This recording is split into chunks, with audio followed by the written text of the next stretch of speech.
Dandelion! It is springtime in Idaho, and there's not a lot growing right now, but one thing that is growing in abundance everywhere is this wonderful little weed, the dandelion. Now, we just went out in the yard and we picked a ton of dandelions, and we decided that we're going to make some dandelion jelly out of this. But before you can make the jelly, you have to take the green off of the flower. If you leave the green on the flower, then you get a very bitter taste in jelly. All right, we are finally finished plucking these dandelion flowers. It did take a little while, probably an hour, to get just about a quart of the dandelion fluff. So what we're gonna do now is we're gonna put this in this jar and pour boiling water over it, and then it's gonna steep for the next 24 hours before we strain everything and make jelly. Ooh. Ooh, look how pretty. Can I stir it up? Yes. So there for now. Looks good. Okay. Well, it seems that we picked the perfect day to stand here and make this jelly because we have some kind of storm going on out here. So the next step of this process is to drain all the liquid off. You want to keep the liquid, get rid of the fluff, and then once we get this measured out, then we can go ahead and start with the jelly. I'll strain it in a little bit. Yeah. All right, so we strained all this through a big strainer, but it still has fluff in it, and you don't want fluff in your jelly. So we have a little small mesh strainer here that we're going to strain it into that now. Nope, no fluff. And it's thundering. Yes, it is thundering. We don't get thunder very often in Idaho, so it's always a treat when it thunders. We like to hear it. Stop. Okay. Yep, so into the pot. Like that? Yep. Okay. So you're gonna add some lemon juice to that. Okay, so I want you to measure your sugar in here just so we can keep track of it. Where? To where? Well, how much does that say on it? 4 cups. Yes, 4 cups. So how many of those do you need? 4 cups. 3. 3, good job. Look at that little bit of homeschool math going on there.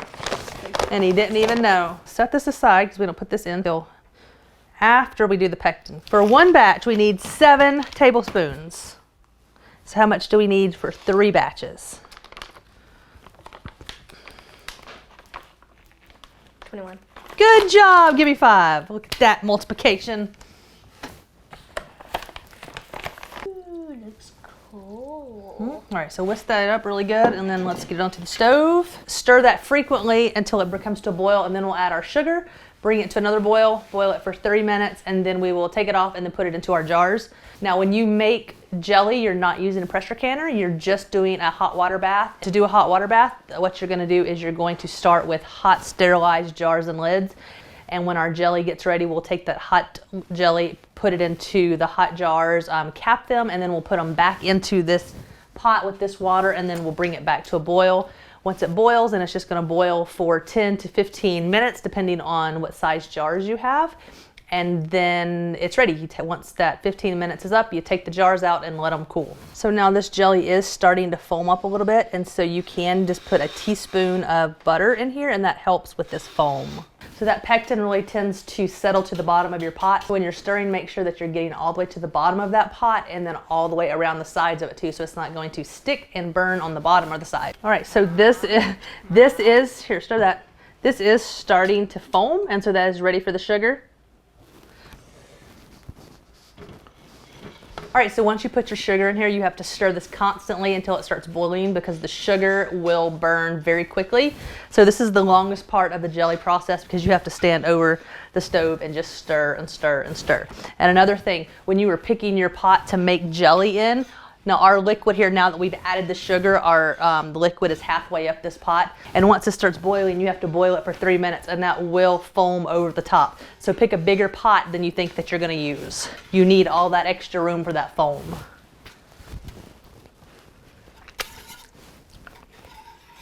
So good, right? It's so good. All right, so once it gets like this to a full rolling boil, you need to boil this for 30 minutes. Coming by you, buddy. All right. Not yet, we don't take the lids until we get all the jelly in there. Why do they have to be boiling? Because it kills the germs in them. If you have germs in your jars, and bacteria will grow in it and it'll make your jelly go bad. I can't get over there though.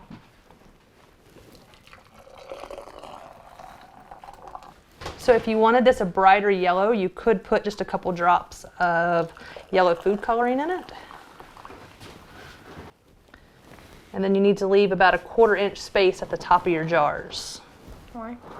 So it can seal properly. So have we decided we're going to share with Mama and Papa? Mm-hmm. Yeah. Yeah, and set it right there for me. Perfect. Thank you.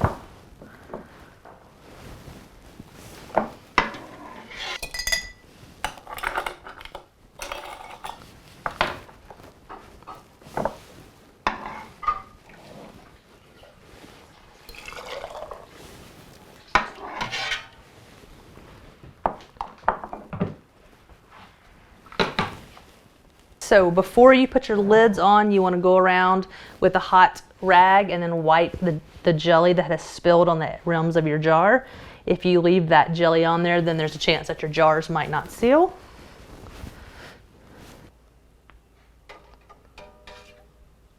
Yeah.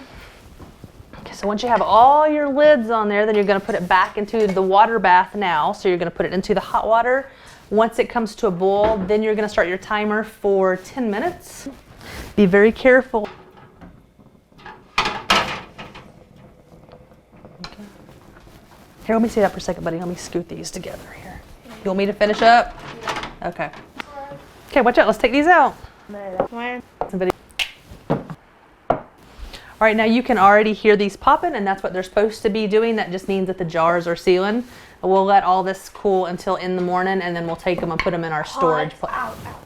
Here, you want me to do it? All right, so all of these jars seal. They have been sitting here for probably 15 hours. They're nice and cooled. Everything is congealed good. So you just want to make sure you check these really good to make sure that they are sealed, because you don't want to put an unsealed jar out in storage. If you have a jar that didn't seal, you want to just go ahead and put that in the refrigerator. And the way you can tell the difference is just to push on them. So these are the ones that sealed. There's no movement on the lid here. But if you have a jar that didn't seal, it pushes in. You can see by the end of our season here, we will have multiple kinds of jams and jellies out there. And so I always make sure I label so we know what we're eating.